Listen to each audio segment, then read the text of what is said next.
Bonjour mes belles guerrières, comment a été votre semaine? Oh là là, moi j'ai eu une semaine vraiment difficile. Hem, j'ai vécu un décès de quelqu'un de quand même très proche.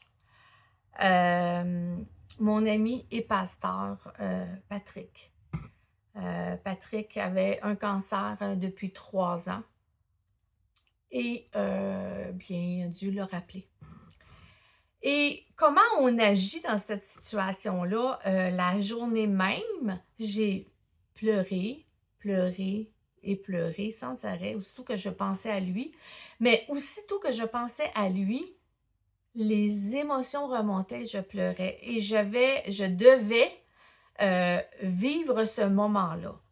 Et ça m'a inspirée à vous parler de cette peine-là, de cette résiliation-là.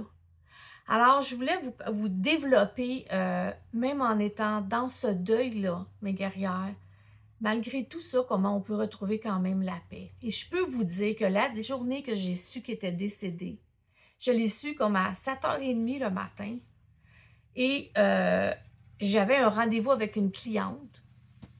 Et j'ai dû, pour être professionnelle, parce que je suis en affaires, j'ai dû mettre ça de côté, à aller voir la personne. Et la personne, elle vivait des choses même difficiles. Je l'ai encouragée. Et j'ai dû prendre ça et le mettre de côté, mettre ma peine de côté. Et quand je suis arrivée chez nous, j'ai pleuré. Mon mari avait congé, on a pleuré ensemble. On s'est encouragés ensemble, on a pleuré ensemble. On a regardé des moments qu'on avait vécus ensemble. Après avoir pleuré et on se réjouissait. Alors, j'aimerais qu'on regarde pourquoi la mort est si difficile à accepter. Pourquoi la mort? Parce que la personne qui part, elle part, mais la personne qui reste perd la présence de cette personne-là qui a été souvent très, très influençable dans sa vie.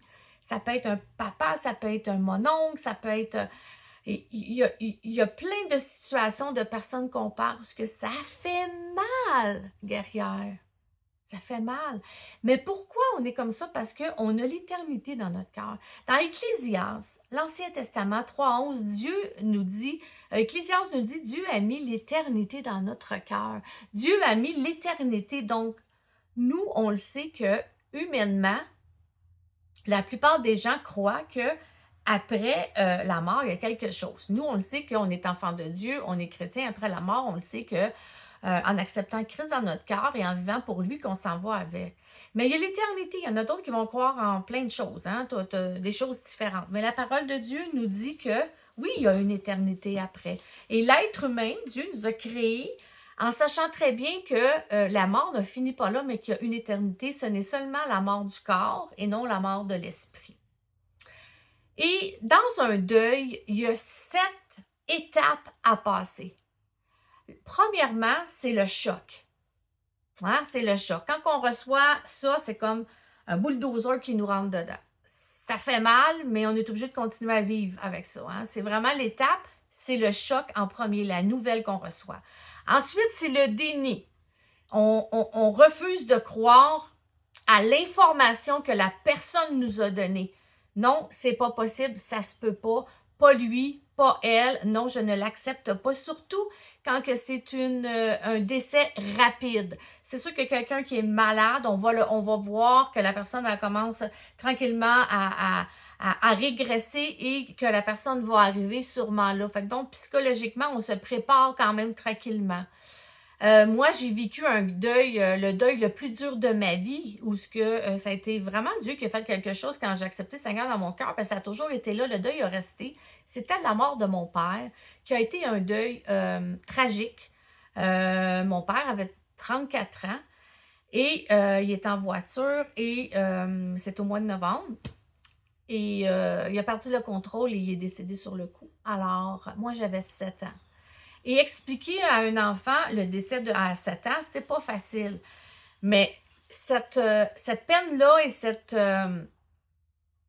cette attente-là, tu sais, l'homme, le papa, j'en ai pas eu dans le fond dans ma vie et il m'a manqué quand je me suis mariée, il m'a manqué quand j'ai eu mon premier enfant, il m'a manqué en toute, sphère de ma vie. Puis, quand j'ai accepté Dieu dans mon cœur, mais Dieu a consolé ça et avec le temps, j'ai compris que la mort fait partie de la vie parce que tous ont péché, sont privés de la gloire de Dieu. À cause du péché d'Adam, on a la répercussion, la conséquence de la mort. Et quand on dit la mort fait partie de la vie, oui, parce que il n'y a pas d'injustice, tout le monde va y passer. Oui, il y en a que c'est plus jeune, on se pose la question pourquoi, on n'a pas de réponse, mais c'est comme ça.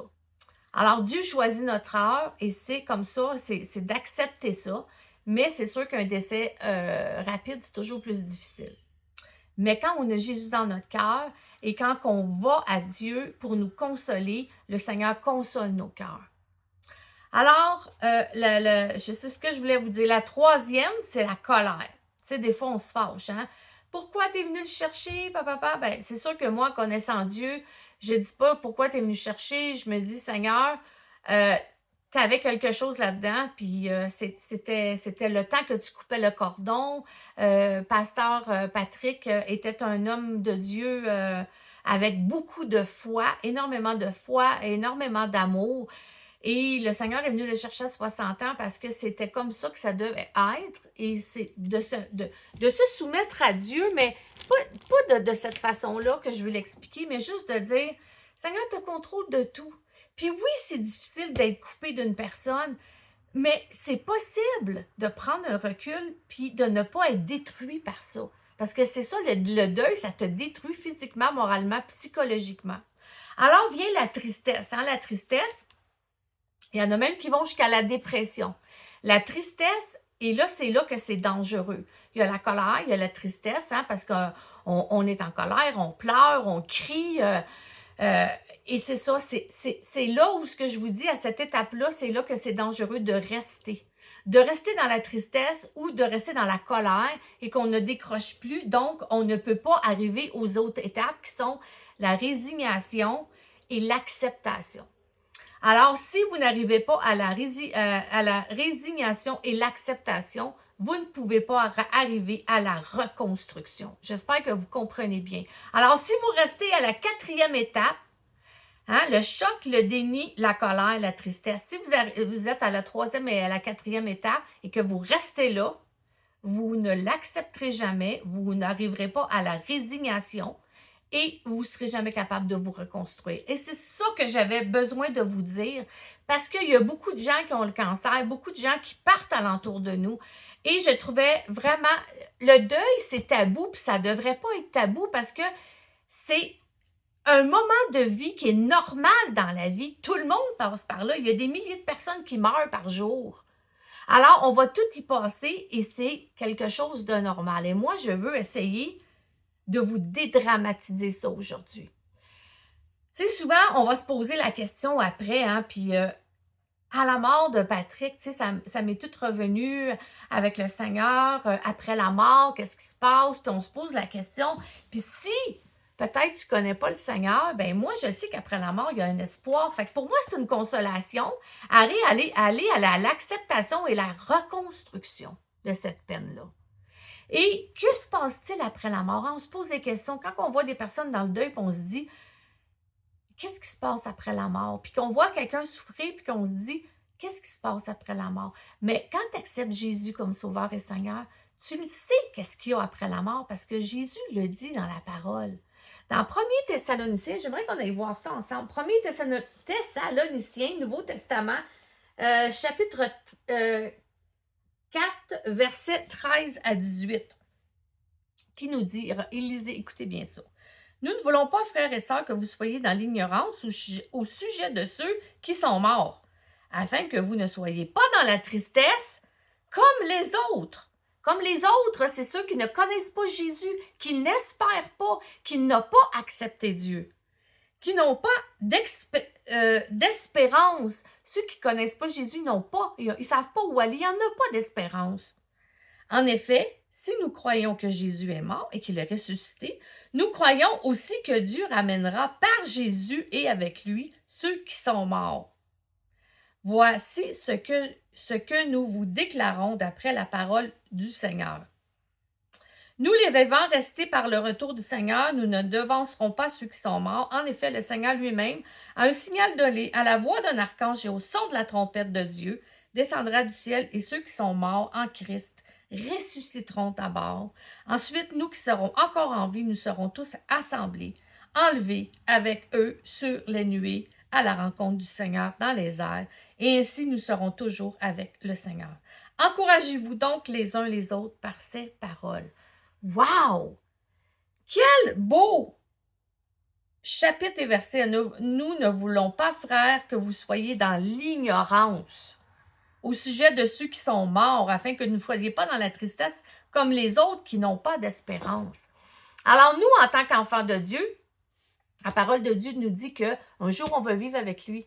Que tous ceux qui sont morts, quand ce sera le jour de Dieu, que Dieu va venir chercher son monde, les morts vont ressusciter et les vivants qui sont là vont partir avec Jésus. Ces élus, ceux qui auront cru, ceux qui auront vécu pour lui. Alors ça, c'est notre espérance. Et quand quelqu'un décède et connaît Jésus, c'est ça la consolation. La première journée, quand j'ai su ça, mercredi, cette semaine, j'ai pleuré ce que j'avais à pleurer et le lendemain, j'ai été vers l'espoir, j'ai été vers l'acceptation pour pouvoir reconstruire cette peine-là. Et ce qui est revenu beaucoup débordé dans tout ça, c'est son épouse et ses enfants. Pourquoi? Parce que j'ai tellement vu ma mère souffrir à l'âge de 32 ans, se retrouver avec 3 enfants en bas âge. Et j'ai tellement vu mes sœurs souffrir sans papa que ça, c'est revenu fait sortir une blessure. Et j'ai été voir le Seigneur et j'ai dit non, moi, Seigneur, je ne veux pas embarquer là-dedans. Ça a été une blessure qui a été tellement destructive dans ma vie que je ne veux pas que l'ennemi se sert de cette porte ouverte-là pour venir me piquer les fesses puis me faire mal, parce que j'appelle ça de même, il nous pique, hein, il nous rentre dedans, regarde là, tu sais, ah, toi aussi tu as perdu ton père, tu l'as perdu jeune, puis ça. Non, non et non, je ne veux pas rentrer là-dedans. Alors, j'ai dit, Seigneur, sinon papa ne serait pas décédé, peut-être que notre famille au complet est à Jésus. Les circonstances ont fait qu'à cause de la souffrance, on s'est rendu à Jésus. Dieu a un plan parfait. Alors, c'est de se soumettre à ça et de dire que, bien, ça va être un rendez-vous, Patrick. Ça va être un rendez-vous dans quelques années. Hein? Je n'ai pas 20 ans, je n'ai pas 30 ans, je vais avoir 60. Alors, il ne reste pas 50 ans, là. Fait que oui, c'est un rendez-vous, Puis ce qui me reste aujourd'hui, là, la 4e journée, c'est mercredi, jeudi, vendredi, 3e journée, c'est les bons moments. Les bons moments qu'on a vécu ensemble. J'envoyais toujours un petit message aux 2-3 jours. Comment vas-tu, Patrick? Comment a été ta chimio? Comment tu te sens? Un passage biblique d'encouragement. Et dans le dernier mois, il m'écrivait et il me disait tout le temps, je vois Jésus en toi. Et ça, c'est les mots qui vont rester toute ma vie. Je vois le cœur de Jésus en toi. Wow! Malgré son cancer, malgré sa souffrance qu'il avait, parce que là, un mois, ça n'allait pas bien, ben, il était capable de m'écrire en message texte.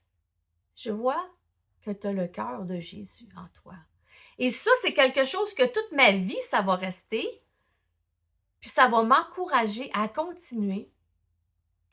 En plus de tout le temps qu'on a travaillé ensemble dans les 5 dernières années, il y a eu des super de bons temps. Patrick a permis que je sois capable d'avoir des enseignements. Puis je me souviens, il était en train de faire une étude, il m'avait téléphoné, puis il avait dit, Suzanne, ça te tente-tu de faire l'étude avec 2 autres personnes? Puis là, je me disais, ben voyons, pasteur Patrick, j'ai jamais fait ça d'étude. Ça, c'était avant que je fasse mes capsules. Et le Seigneur a dit, mais je sais que tu es capable. Patrick a dit, je sais que tu es capable. Puis là, j'ai dit, je sais pas, j'ai pas pris de cours. Puis je suis pas à l'aise là-dedans. Puis Puis là, il me dit: «Ah, Suzanne, oui, oui, tu prendras le temps que tu voudras, même si ça prend 5 minutes, ça sera 5 minutes. Je tiens vraiment à ce que tu apportes quelque chose.» Alors, Pasteur Patrick avait vu quelque chose en moi que moi, je n'avais pas, que je n'aurais pas développé par moi-même. Alors, lui, il a vu en moi quelque chose que, à cause qu'il m'a fait confiance et qu'il a vu en moi, ça l'a développé quelque chose. Ça l'a développé à vouloir enseigner, à vouloir apporter la parole, à vouloir faire mes capsules pour les guerrières. Ça, c'est à partir du temps où mon pasteur Patrick m'a dit: «Je le sais que tu es capable, Suzanne, de le faire.» Et que je me disais: «Ben voyons, Patrick, j'arriverai jamais à faire ça.» Puis il disait: «Oui, avec Jésus, tu vas être capable, puis tu vas voir que Jésus va mettre les paroles dans ta bouche.» Alors, c'est tellement des belles choses que je pense. Et là, oui, je suis rendue à l'acceptation. Après 3 jours, à l'acceptation de, ben c'était le temps où Dieu le ramenait, où Dieu le rappelait, de se soumettre à ça et de ne pas être fâché contre Dieu et de leur en vouloir, mais de regarder les bons temps qu'on a vécus et ce que cette personne-là a apporté dans ta vie. Cette personne-là, chaque personne qui décède a une mémoire à laisser. Et c'est quand on dit on va respecter sa mémoire, ils ont une mémoire à laisser. Alors, guerrière, moi, je te dis que si tu vis un deuil, ou si tu vas vivre un deuil, peut-être dans les jours à venir, hein? Cette capsule-là n'est pas là pour ça, pour rien, pardon. Bien, moi, je te dis que présentement, avec ma bouche et avec mes émotions et mon cœur, je suis capable de te parler après 3 jours d'un deuil. D'un deuil d'une personne que j'estimais beaucoup, d'une personne qui m'a apporté beaucoup dans ma vie, beaucoup de belles choses. Apprendre à me connaître, à faire sortir mes forces et mes qualités avec le Seigneur. Alors, à partir de cette personne-là, j'ai évolué à cause de cette personne-là, parce que cette personne-là m'a fait confiance et m'a laissé la place de ce que moi, je ne pouvais même pas penser voir, mais lui voyait. Ben, à partir de là, ça s'est multiplié. Ah, Stéphanie puis moi, on a fait, on a mis sur Facebook les guerrières de prière et à toutes les 2 semaines, je vous fais une étude face à ça, mais tout vient de là. Alors, on ne doit pas en vouloir à Dieu. C'est comme ça et toute mort apporte quelque chose malgré ça après le deuil dans nos vies. Alors, est-ce que c'est possible d'avoir la joie et l'acceptation? Oui, c'est possible, mais si tu vas à Jésus. Si tu ne vas pas à Jésus, tu ne seras pas capable. Tu ne seras pas capable. J'avais écrit un petit quelque chose. Là, je suis en train de vous dire... Oups, oh, je vous laisse. J'ai un client qui arrive. Je vous laisse, mes guerrières. Je vous aime. D'amour.